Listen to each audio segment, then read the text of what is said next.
ಗೊತ್ತಿರೋದೇನು ಪ್ರಜೆಗಳ ಗುಂಪಿನಿಂದ ತಾವು ಎಷ್ಟು ಆಯುಷ ಆರಾಮ ಮಾಡ್ಕೋಬಹುದು, ತಾವು ಎಷ್ಟು ಸುಖವಾಗಿರ್ಬೋದು, ಇದ್ರ ಬಗ್ಗೆ ಯೋಚನೆ ಮಾಡ್ತಾರೆ. ಈಗ ನಮ್ಮ ಪ್ರಜೆಗಳ ಬಗ್ಗೆ ಏನು ಮಾತಾಡಲ್ಲ. ಅಲ್ಲ ಸ್ವಾಮಿ, ನೀವೇ ರೋಗಗಳನ್ನು ನೋಡಿ. ಒಬ್ಬ ಪೊಲೀಸ್ ಕಾನ್ಸ್ಟೇಬಲ್ 16 ಗಂಟೆ ಕೆಲಸ ಮಾಡ್ತಾನೆ. ಏನಕ್ಕೆ? ಟ್ರಾಫಿಕ್ ನೋಡ್ಕೊಳ್ತೀನಿ ಅಂತ. ಅವನ ಬಗ್ಗೆ ಒಂದು ಕಾನೂನಿಗೆ ಆ ಥರ ಪೊಲೀಸ್ ರಾಜ್ಯ ಬಗ್ಗೆ ಅವಸರ ಒಂದು ಯೋಚನೆ ಮಾಡಿದ್ದಾರೆ ಇವರು. ಇವತ್ತು ಕೂಡ ಪೊಲೀಸ್ ಆಫೀಸರ್ ಬಂದಿಲ್ಲ ಅನ್ನಬಹುದು. 16 ಗಂಟೆ 18 ಗಂಟೆ ಕೆಲಸ.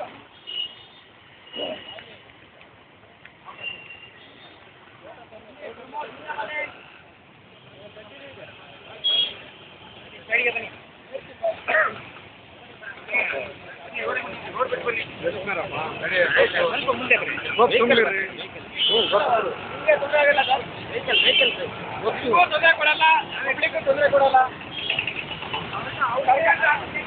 ಸರ್ಕಾರಕ್ಕೆ ತೊಂದರೆ ಕೊಡ್ತೀವಿ. ವೆಹಿಕಲ್ ಬಗ್ಗೆ ನನಗೆ ಅದೇ ಅವ್ರಿಗೆ ತೊಂದರೆ ಆಗುತ್ತೆ ಭಯ.